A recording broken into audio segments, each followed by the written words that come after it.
오늘 우리에게 주신 하나님의 말씀은 에스겔서 2장 1절에서 7절, 3장 8절에서 11절까지의 말씀입니다. 제목을 다 함께 읽어보겠습니다. 하나님의 맡겨주신 특명, 가시와 찔레와 정갈인 패역한 그들 가운데 선지자가 있음을 알지니라. 아멘. 제가 에스겔서를 보다 보면 다른 선지서나 다른 말씀 가운데 보기 힘든 매우 독특한 표현들이 굉장히 많이 나옵니다. 이런 것들을 보더라도 이 에스겔 선지자는 단순히 다른 선지자들하고 매우 다른 특별한 교육을 받았던 제사장 출신이라는 것이 명백히 드러납니다. 그들을 성장시키면서 특수 교육을 했었던 그 모든 교육 방식이 하나님하고 어떻게 교통하고 대화하는지가 드러나 있기 때문입니다. 그래서 이런 것들을 보더라도 과거에 선지자들이 조선 땅에 와서 교육을 그렇게 했었던 이유가 사실은 하나님의 사람으로 만들기 위한 모든 과정 중에 하나였음을 우리가 지금은 충분히 이해합니다. 그럼에도 불구하고 많이 바뀌었죠. 자신의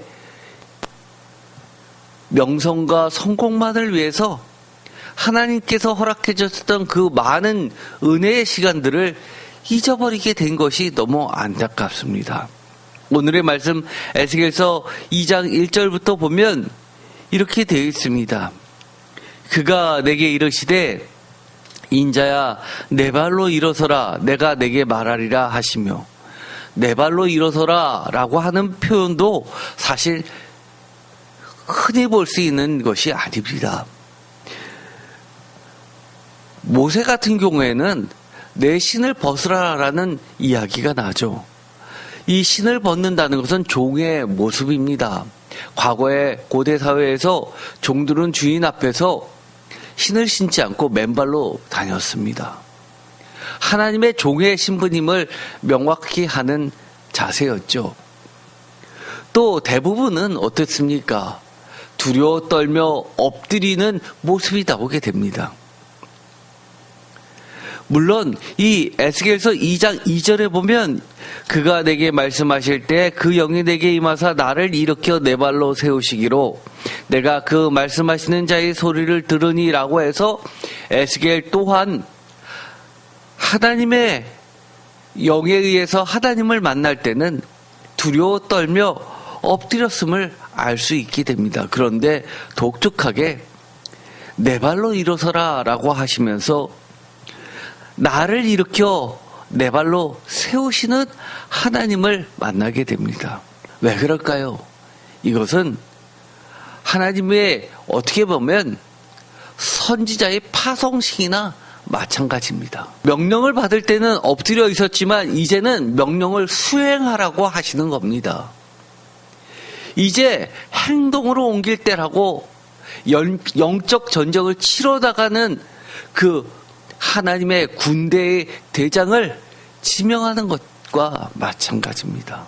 하나님은 그냥 보내시지 않죠.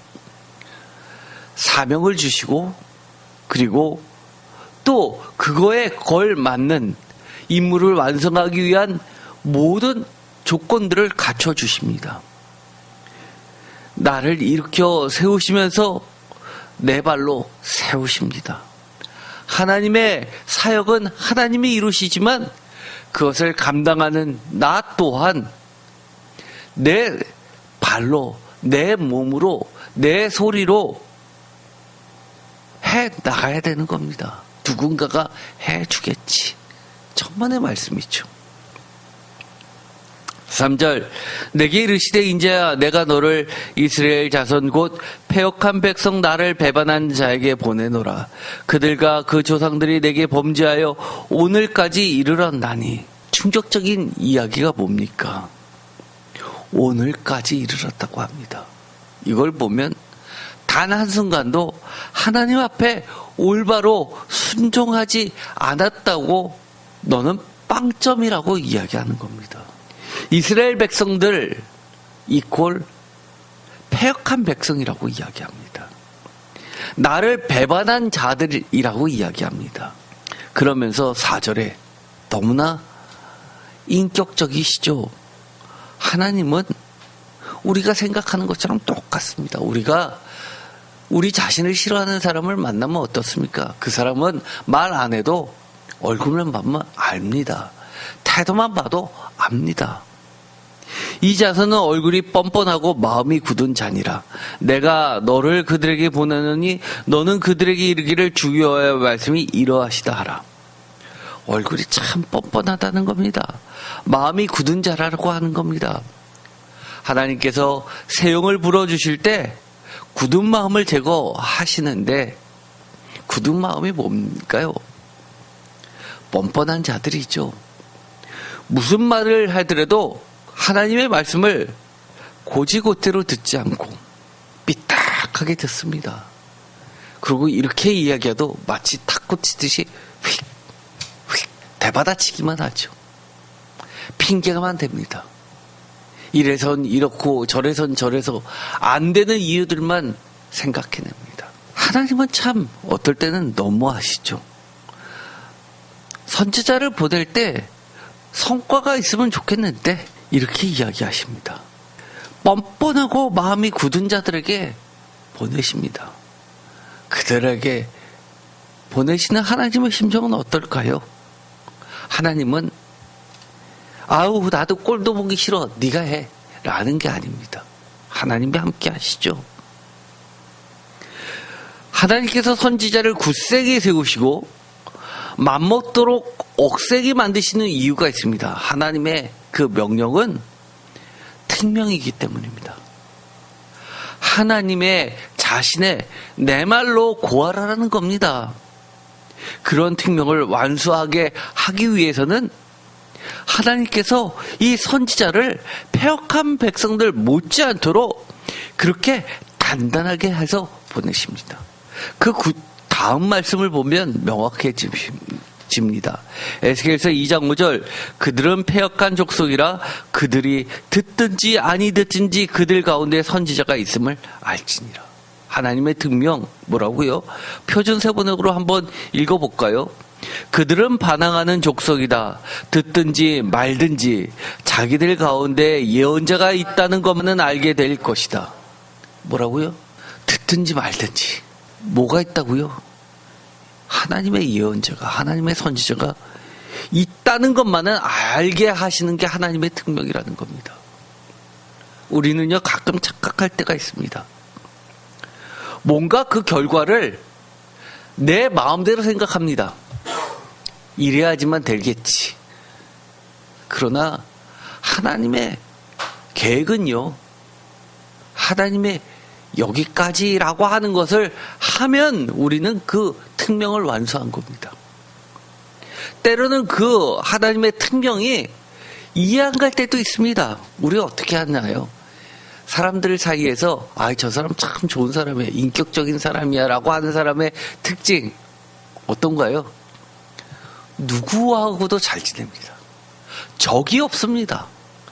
절대로 다른 사람한테 싫은 소리 안 합니다. 다 좋아합니다. 이런 사람들을 정말 하나님이 좋은 사람이라고 할까요? 여기서 보면은 하나님이 이렇습니다. 그들이 듣든지 말든지 내 말로 고하라는 겁니다. 내 말이 뭡니까? 하나님이 이렇게 하신다라고 이야기하라는 겁니다. 그들 가운데 자기들 가운데 예언자가 있다는 건 뭡니까? 이거 하면 안 돼. 네가 뭔데? 하나님이 하지 말라잖아.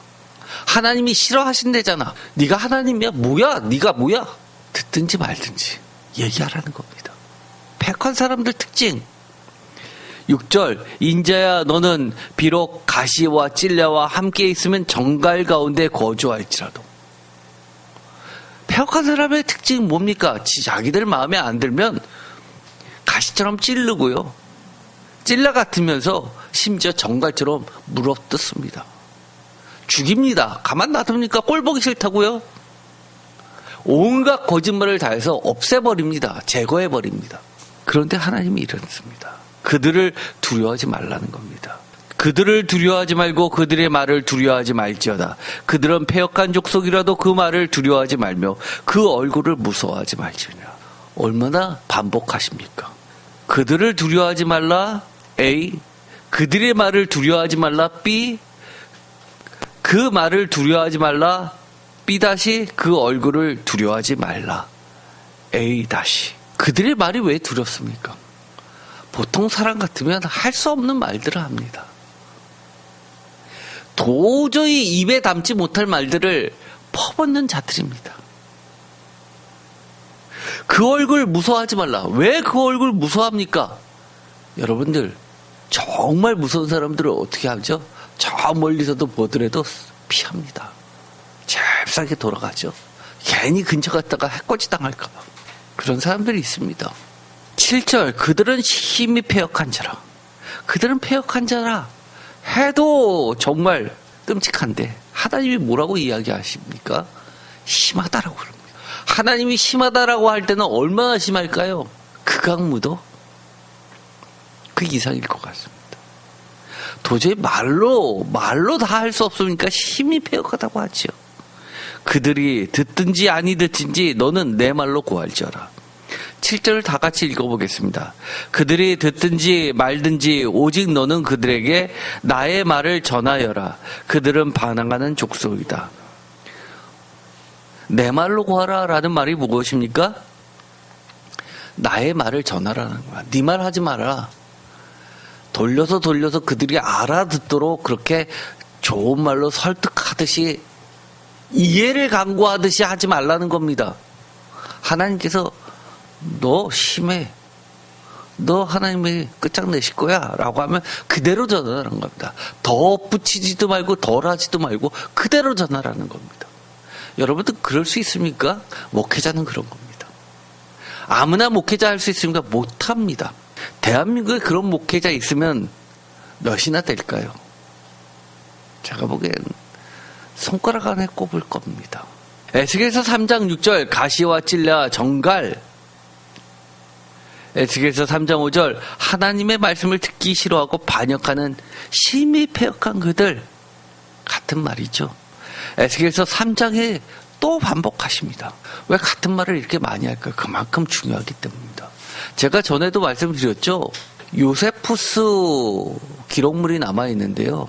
그게 양피지의 기록을 할 때 누가 지시를 했냐면 로마 황제가 예루살렘 성전을 무너뜨리고 나서 다윗이 그토록 갖고 싶었던 난공불래 요새를 점령하는데 1등 공신이었던 요세푸스, 지형을 잘 알고 그랬던 자를 다시 기용해서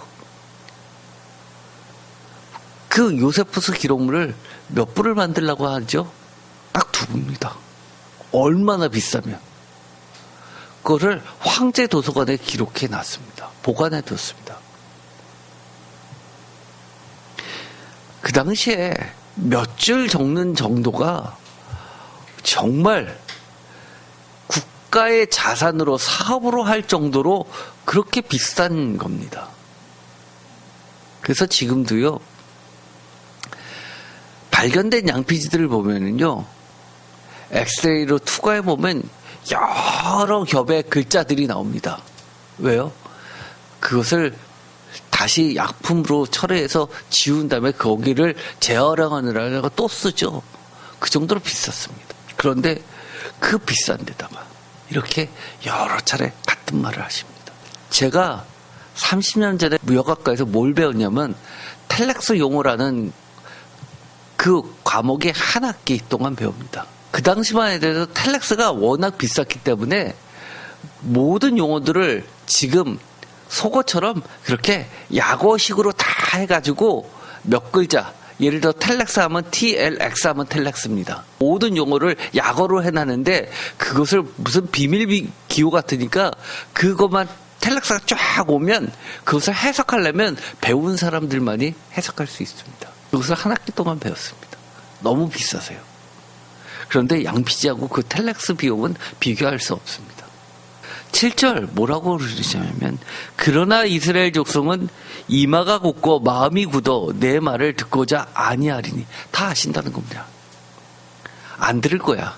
듣든지 말든지 그 중에서 들으면 고맙고가 아니라 안 들을 거라는 겁니다.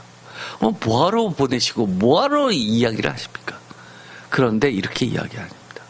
이는 내 말을 듣고자 아니함이라. 너 말을 듣지 않는 이유, 내 말을 듣고자 아니하리니 이는 내 말을 듣고자 아니함이라.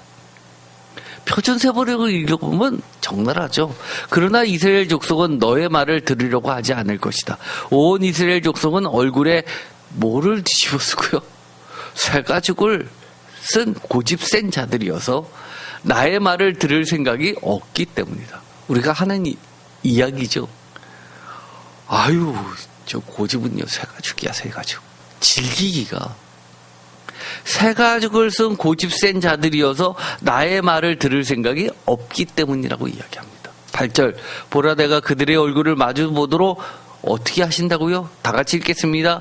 내 얼굴을 굳게 하였고 그들의 이마를 마주 보도록 내 이마를 굳게 하였을 때. 표준 세번역을 읽어보면 어마어마합니다. 하나님이 에스겔을 어떻게 만드시냐면요. 다 같이 읽겠습니다. 내가 내 얼굴도 그들의 얼굴과 맞먹도록 억세게 만들었고 내 얼굴에도 그들의 얼굴과 맞먹도록 쇠가죽을 씌웠다. 하나님 정말 웃기지 않으십니까? 야, 니들 쎄? 내가 맘먹게 만들어줄게. 내가 내 얼굴도 그들의 얼굴과 맞먹도록 억세게 만들고 내 얼굴에도 그들의 얼굴과 맞먹도록 쇠가지고 씌웠다. 그 정도로 하나님의 특명을 감당하기가 쉽지 않다는 겁니다. 거기다가 이렇게 이야기하십니다. 9절, 내 이마를 화석보다 굳은 금강석같이 하였으니 그들이 비록 반역하는 족속이라도 두려워하지 말며 그들의 얼굴을 무서워하지 말라 하시니라. 표준 세번역으로 읽어보면 이렇습니다. 내가 내 이마를 다 같이 읽겠습니다. 바위돌보다 더 굳게 하여 금강석처럼 만들어 놓았다. 뭐라고요? 바위돌보다 더 굳게 하여 금강석처럼 만들어 놓았다. 여러분들은 어땠습니까? 금강석처럼 만든 하나님의 선지자들입니까? 너는 그들을 두려워하지 말고 그들의 얼굴 앞에서도 떨지도 말아라. 심지어 떨지도 말라는 겁니다. 10절, 또 내게 이르시되 인제야 내가 내게 이른 모든 말을 너는 마음으로 받으며 귀로 듣고 11절, 사로잡힌 내 민족에게로 가서 그들이 듣든지 아니 듣든지 그들에게 고하여 이르기를 주 여호와의 말씀이 이러하시다 하라. 주 하나님께서 이렇게 말씀하신다 하고 그들에게 말하여라. 듣든지 아니 듣든지라는 말이 왜 이렇게 많이 나옵니까? 이 짧은 구절에. 하나님께서 이렇게 말씀하신다 하라는 겁니다. 이게 쉬운가요? 쉽지 않습니다. 에스겔서 3장 7절에 선지자 내 말이 아닌 내 말, 하나님의 말씀이 싫어서 라는 이 표현은 사실 예수님도 하신 말씀입니다. 그들이 들을 생각이 없어서 들을 마음이 없어서는 하나님의 말씀을 들을 생각이 없어서 하나님의 말씀이 싫어서라는 겁니다. 요한복음 15장 18절, 세상이 너희를 미워하면 너희보다 먼저 예수님 나를 미워한 줄을 알라라는 겁니다. 너희가 세상에 속하였으면 세상이 자기의 것을 사랑할 것이다. 너희는 세상에 속한 자가 아니요 도리어 내가 너희를 세상에 택하였기 때문에 세상이 너희를 미워하느니라. 당연하다는 거죠.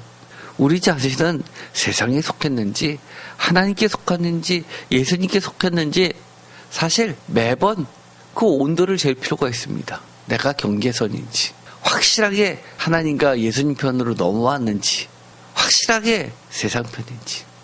요한복음 15장 22절, 내가 와서 그들에게 말하지 아니하였더라면 죄가 없으려니와 지금은 그 죄를 핑계할 수 없느니라.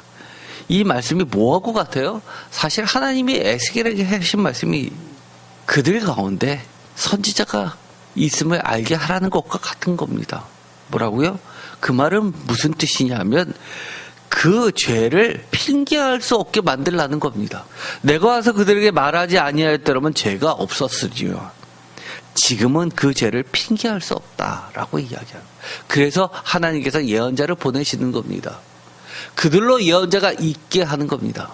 모르면 죄가 안 될 수도 있지만 그러나 알고 난 뒤에는 핑계할 수 없다는 겁니다. 예언자의 역할은 그겁니다. 하나님이 괜히 보내시는 거니까 어떻게 보면 최후의 수단으로 보내는 게 예언자들입니다. 최후의 수단. 여기 하나님 말씀이 성경책에 다 있습니다. 전 세계 성경책 안 깔려 있는 데가 어딨나요? 이스라엘 거에도 다 들어가 있습니다. 그런데 성경책에 있으니까 몰랐다고 할 수 있을까요? 그래서 선교사 보내시는 겁니다. 글자 못 듣는 사람들, 말이 자기네의 부족 언어로 되어 있지 않은 사람들이 있기 때문에 하나님이 보내시는 겁니다. 저도 선교 여행 가다 보면 자기네 부족 언어로 아직 성경책이 없기 때문에 국제성서 학회 같은 데서는 소수민족 언어로 번역하는 선교사를 보내서 현지 언어를 배우기 위해서 오디오 성경으로 먼저 번역을 시킵니다. 글자도 모르기 때문에 오디오를 틀어주어서 그들로 성경을 듣게 합니다. 23절 다 같이 읽겠습니다. 나를 미워하는 자는 또 내 아버지를 미워하느니라. 얼마나 무서운가요? 하나님의 말씀을 듣기 싫어하는 자들은요, 예수님의 말씀도 싫고요, 하나님의 말씀으로, 예수님의 말씀으로, 성경 말씀으로 성경이 이렇게 돼 있어요 라고 말하는 목사님의 말씀조차도 싫어합니다. 트집잡죠. 24절 내가 아무도 못한 일을 그들 중에서 하지 아니하였더라면 그들에게 죄가 없었으리니와 지금은 그들이 나와 내 아버지를 보았고 또 미워하였도다. 25절 그러나 이는 그들의 율법에 기록한 바 그들이 이유 없이 나를 미워하였다 한 말을 응하게 하려 합니다. 이유 없이 까닭 없이 나를 미워하였다. 왜요? 그들은 원래부터 패역한 족속이니까요. 요한복음 7장에 보면은 예수님의 사역은요, 선지자의 사역이기도 하지만 또 뭐의 사역과 비슷하냐면 성령의 사역과 교회의 사역과 그리스도인의 사역과 같습니다. 요한복음 7장 7절 세상이 너희를 미워하지 아니하되 나를 미워하나니 이는 내가 세상의 일들을 뭐하다고 증언한다고요? 악하다고 증언하는. 요즘에 제가 여러 차례 설교했습니다. 칭찬이 성도들의 신앙을 망치고 있다. 심각한 건 얘기입니다. 예수님이 하셨던 사역이 뭐냐? 세상의 일들이 악하다고 증언하는 일들을 하신 겁니다. 하나님의 일들이 선하다고 증언하신 겁니다. 구원과 심판은 동전의 양면입니다. 화와 복은 사실 같은 이야기입니다. 심판과 구원은 사실 같은 이야기입니다. 그런데 그런 성령의 사역을, 교회의 사역을, 성도들의 그리스도인의 사역을, 선지자의 사역이 지금 사라지고 있다는 겁니다. 세상과의 분리되는 미움받는 선지자의 실패한 구도를 왜 하나님은 만드실까요? 굳이. 왜? 뭐하러? 이것이 실패한 구도입니까? 결국 선지자는 죽어 없어질 텐데 세상에서 미움을 받아서 사라지는 운명일 텐데 뭐하러 자꾸 세상과 분리되는 이런 정책을 하나님은 계속해서 하십니까? 누가복음 11장 50절 창세 이후로 흘린 모든 선지자의 피를 이 세대가 담당하되. 아니 제가 언제 아벨을 죽였습니까? 아니 이 세대가 21세기 대한민국의 세대가 아벨의 피를 감당하게 된다고 이야기합니다. 52절 아벨의 피로부터 제단과 성전 사이에서 죽임을 당한 사가랴의 피까지 하리라. 내가 너에게 이르노니 과연 이 세대가 담당하리라. 누구라고요?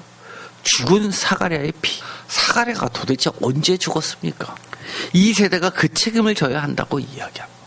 누구 말이에요? 예수님의 말씀이고 하나님의 말씀입니다. 제가 2020년 9월 9일 누가복음 설교할 때 이 설교를 한 적이 있습니다. 역대하 24장 20절에서 21절까지 있었던 말씀이죠. 화 있을진저 5번째 시리즈 중에서 아벨의 피로부터 사가랴의 피까지 선지자를 죽이고 무덤을 만들고 옳다 증거하는 자들이여 라는 제목으로 설교한 적이 있는데 이것도 들어보시기 바랍니다. 역대하 24장 19절 그러나 여호와께서 그들에게 선지자를 보내서 다시 여호와께로 돌아오게 하려 하심에 선지자들이 그들에게 경고하였으나 듣지 아니하니라.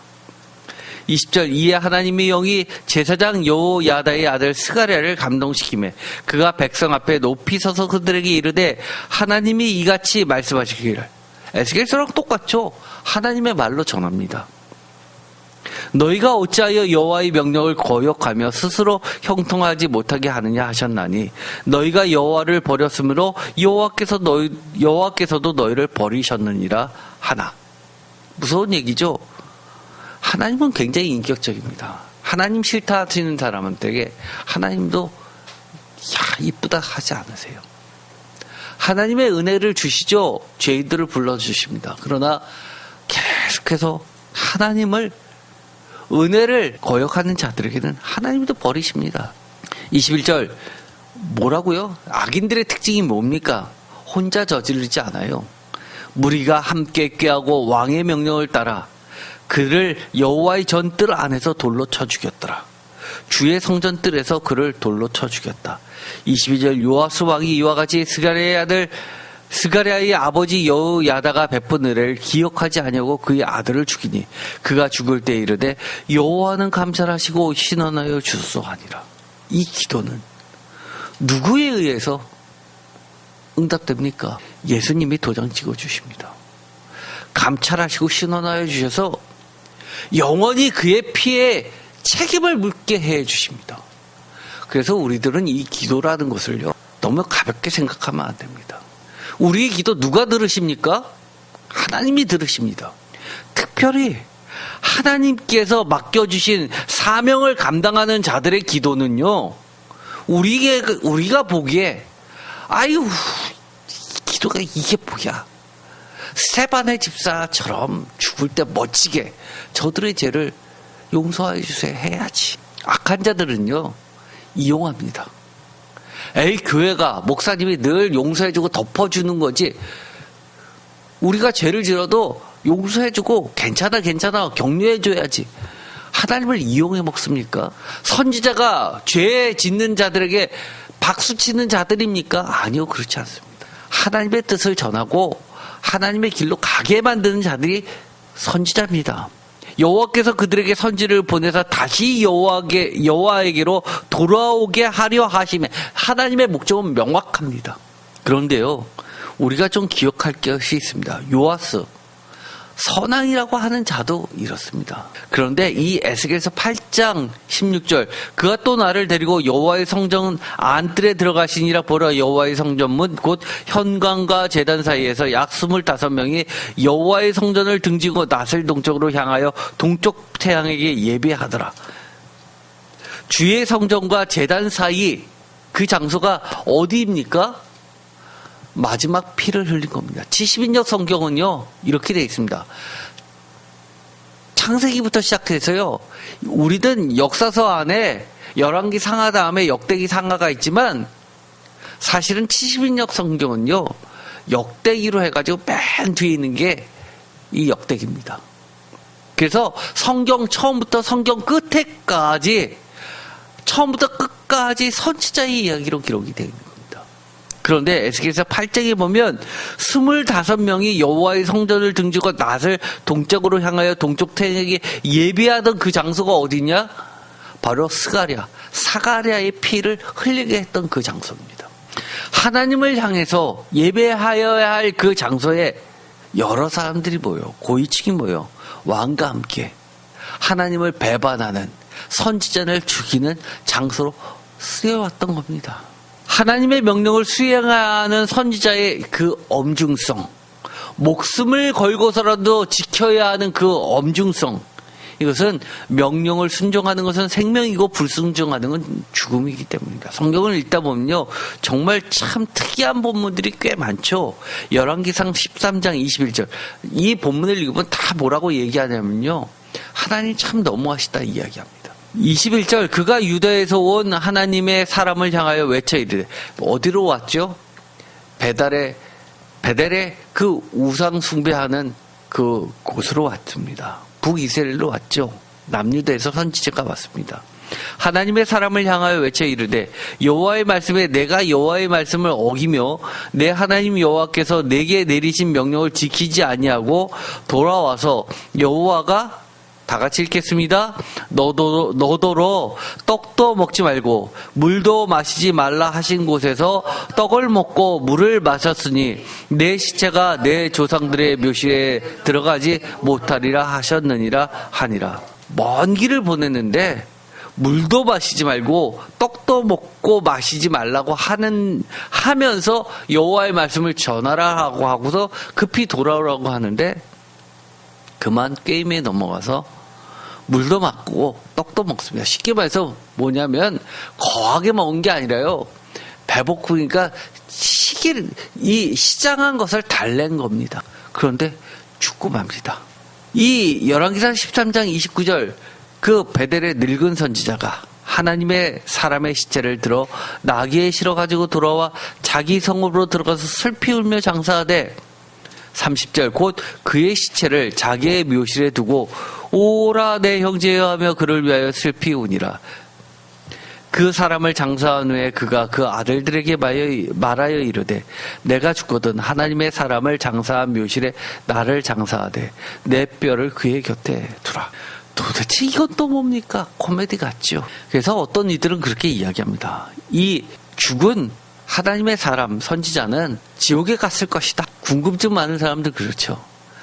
천국 갔을까요? 지옥 갔을까요? 하나님은 뭐라고 이야기합니까? 죽는다라고 이야기했는데 그 세상에서의 죽음이 영원한 죽음일까요? 참 성경은 복잡합니다. 하나님께서는 내 묘실에 못 들어간다고 얘기했습니다. 결국 그대로 응답이 됐죠. 그렇지만 하나님은 이렇게 이야기하십니다.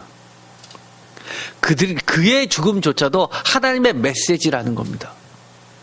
많은 이들이 그 이후에 하나님의 명령을 받아서 수행할 때는 엄중하게 하나님의 말씀을 순종하고 따라야 된다는 걸 그의 죽음으로서도 선지,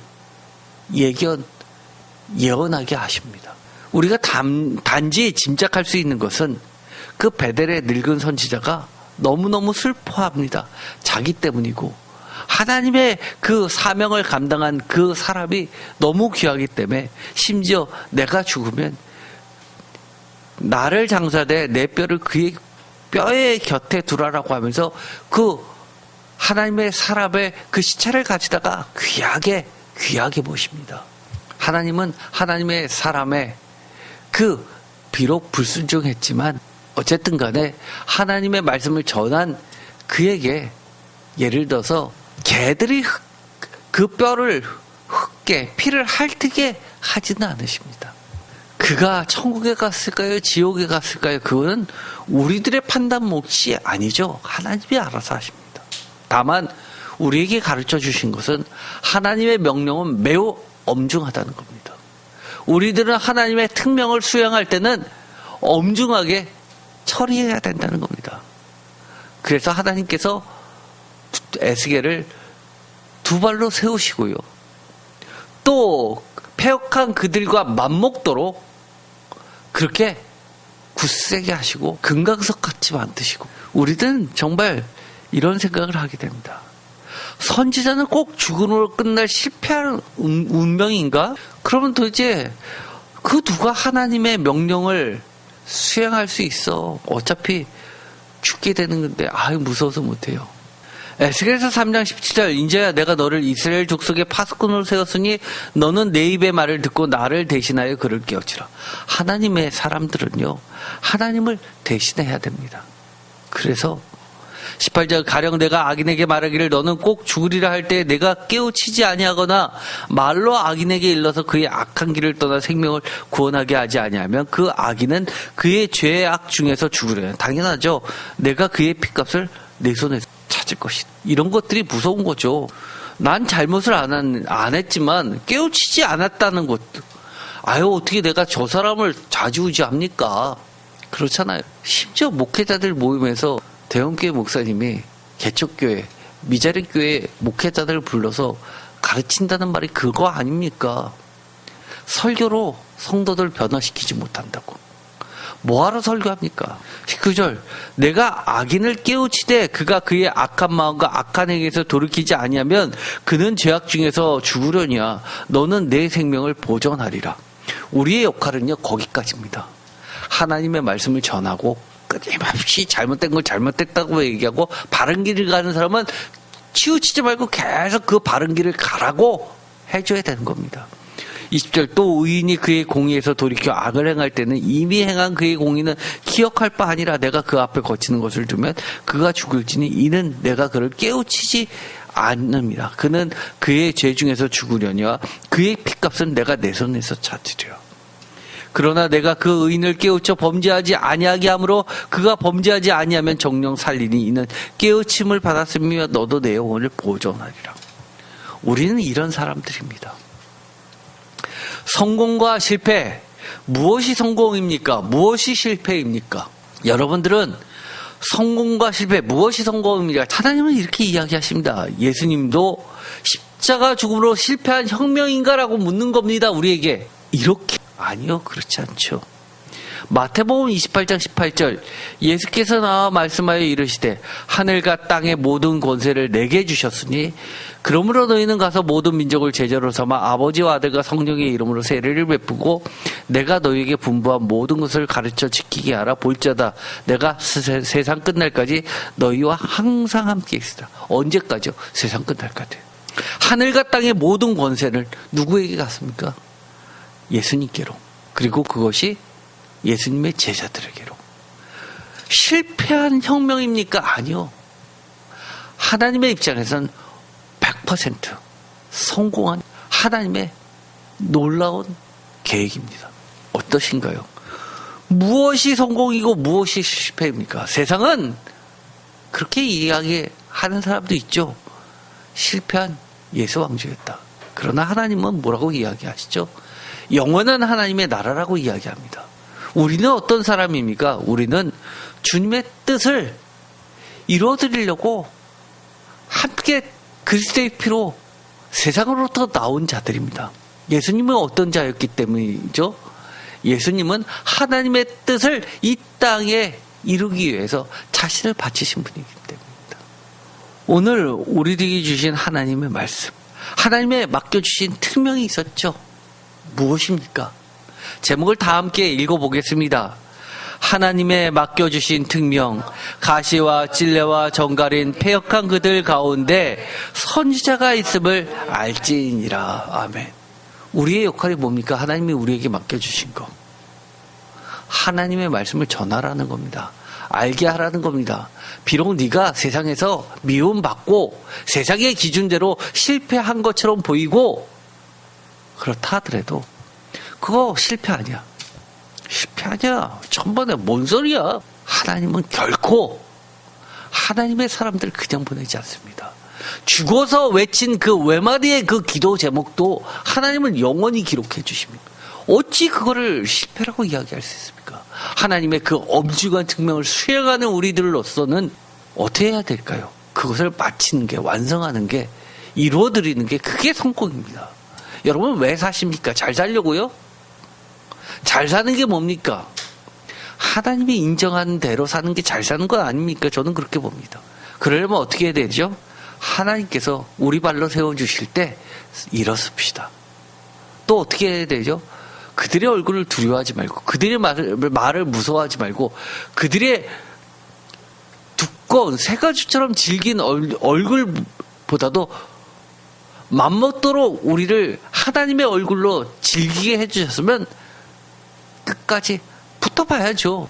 끝까지 하나님의 뜻을 이뤄드리는 우리 모두가 되기를 축원드립니다. 기도하고 마치겠습니다. 하나님 감사합니다.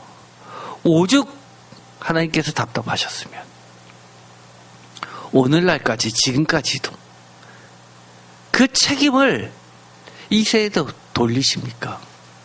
하나님께서는 끊임없이 하나님의 사람을 보내면서 특명을 맡겨주셨습니다. 오늘날 우리에게 주신 그 특명, 정갈과 찔레와 가시가 있는 이들 가운데 하나님의 말씀이 있고 하나님의 사람이 있고 예수 그리스도의 그 뜻이 있음을 알게 하는 겁니다. 우리가 두려워하지 않고 하나님의 계심을 알게 하여 주옵소서. 우리의 말이 아니라, 우리의 생각이 아니라 하나님의 뜻과 하나님의 말씀을 선포하게 하여 주옵소서. 예수 그리스도의 이름으로 기도드립니다. 아멘.